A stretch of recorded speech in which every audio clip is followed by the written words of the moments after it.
ఆ ఒక్క వైడు వేయకుండా ఉంటే చెన్నై గెలిచేదేమో. ఐపీఎల్ 2025లో భాగంగా Chennai super Kings, Punjab Kings మధ్య మ్యాచ్ నిన్న రాత్రి ఇంట్రెస్టింగ్గా జరిగింది. డూ ఆర్ డై మ్యాచ్లో చెన్నై సూపర్ కింగ్స్ ఓటమి పాలైంది. చపక్ లాంటి స్టేడియంలో 190 పరుగులు చేసినప్పటికీ పంజాబ్ బ్యాటర్లను అడ్డుకోవడంలో విఫలమై ఓడిపోవాల్సి వచ్చింది.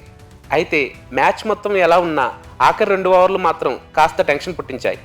ఇంకో 5 రన్స్ చేసి ఉంటే పంజాబ్ ఓడిపోయి చెన్నై గెలిచేదేమో అనిపించింది. ఈ మ్యాచ్లో తొలుత బ్యాటింగ్ చేసిన చెన్నై సూపర్ కింగ్స్ 190 పరుగులు చేసింది. భారీ స్కోర్ టార్గెట్లో 18వ ఓవర్ వరకు ఆడుతూ పాడుతూ వచ్చిన పంజాబ్ ఆఖరి 2 ఓవర్లో తడబడింది. లాస్ట్ 2 ఓవర్స్లో పంజాబ్ విజయానికి కావాల్సింది కేవలం 6 పరుగులు మాత్రమే. క్రీజ్లో శ్రేయస్ అయ్యర్, ఇంగ్లీష్ ఉండటంతో 19వ ఓవర్లోనే మ్యాచ్ ముగుస్తుందని అందరూ అనుకున్నారు. కెప్టెన్ ఎంఎస్ ధోని 19వ ఓవర్ను పతిరాణకు ఇచ్చాడు. ఆ ఓవర్ మొదటి 3 బంతులకు 3 సింగిల్స్ వచ్చాయి. 4వ బంతిని ఎదుర్కొన్న శ్రేయస్ అయ్యర్ బౌండరీతో విన్నింగ్ షాట్ ఇద్దామని ప్రయత్నించి క్లీన్ బౌల్డ్ అయ్యాడు. ఆ తర్వాత క్రీజ్లోకి వచ్చిన షెడ్జే 5వ బంతిని డాట్ చేసి ఆఖరి బంతికి సింగిల్ తీశాడు. దాంతో 19వ ఓవర్లో కేవలం 4 పరుగులు మాత్రమే వచ్చాయి. ఖలీల్ అహ్మద్ ఆఖరి ఓవర్లో బౌలింగ్కి వచ్చాడు. పంజాబ్ విజయానికి కేవలం 2 పరుగులు మాత్రమే రావాల్సి ఉండగా మొదటి బంతిని డాట్ చేసి ఆ తర్వాత బంతికి వేడిచ్చాడు. దాంతో మ్యాచ్ టై అయింది. రెండో బంతిని బౌండరీ తలరించేందుకు సూర్యాంశు గాల్లోకి లేపగా బౌండరీ వద్ద దొరికిపోయాడు. క్రీజులోకి వచ్చిన మార్కో జాన్సన్ 3వ బంతిని ఆఫ్ సైడ్ పాయింట్లోకి కొట్టగా రవీంద్ర జడేజా అద్భుతంగా ఆపాడు. దాంతో పంజాబ్ డగౌట్లో టెన్షన్ మొదలైంది.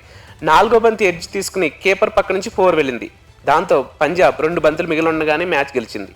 18వ ఓవర్లో శశాంక్ సింగ్ వరుస బౌండరీలు బాదాడు. 18 బంతుల్లో 21 పరుగులు కావాల్సి రావడంతో మొదటి 2 బంతుల్లోనే ఒక 4, ఒక 6తో 10 పరుగులు రాబట్టాడు. అయితే 3వ బంతిని కూడా సిక్సర్గా మలిచేందుకు భారీ షాట్ కొట్టాడు.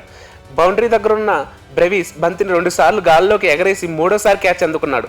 ఆల్మోస్ట్ మ్యాచ్ అయిపోయిందనుకున్న సమయంలో కూడా గ్రేట్ ఫీలింగ్తో బ్రెవిస్ అందరినీ ఆకట్టుకున్నాడు. చాహల్ ఈ మ్యాచ్లో మ్యాజిక్ చేశాడు. శామ్ కరణ్ అవుట్ అయిన తర్వాత చెన్నై జట్టు ఇన్నింగ్స్ స్వరూపం పూర్తిగా మారిపోయింది. 19వ ఓవర్లో బౌలింగ్ వచ్చిన చాహల్ 2వ బంతికే మహేంద్ర సింగ్ ధోనీని అవుట్ చేశాడు. ఆ తర్వాత అదే ఓవర్లో మరో 3 వికెట్లు తీశాడు. 4వ బంతికి దీపక్ కూడా, 5వ బంతికి అంశుల్ కంబోజ్, చివరి బంతికి నూర్ అహ్మద్ను అవుట్ చేశాడు. దీంతో హ్యాట్రిక్ సహా ఒకే ఓవర్లో 4 వికెట్లు తీశాడు. మొత్తం మీద 3 ఓవర్లు వేసిన చాహల్ 32 పరుగులు ఇచ్చి 4 వికెట్లు పడగొట్టాడు. చెన్నై ఈ సీజన్లో ఓ చెత్త రికార్డు నమోదు చేసింది. ఓ సీజన్లో సొంత మైదానం చపక్లో అత్యధిక మ్యాచ్లను చెన్నై ఓడిపోయింది. ఈ ఎడిషన్లో ఇప్పటి వరకు చపక్లో ఆడిన 6 మ్యాచ్ల్లో 5 ఓడిపోయింది. అంతకుముందు 2008లో 7 మ్యాచ్ల్లో 4 ఓడింది. 2012లో ఫైనల్స్తో కలిపి చపక్లో 10 మ్యాచ్లు ఆడిన సిఎస్కే 4 పరాజయం పాలైంది. ఇక చపక్లో చెన్నై సూపర్ కింగ్స్కి ఇది వరుసగా 5వ ఓటమి కావడం గమనార్హం.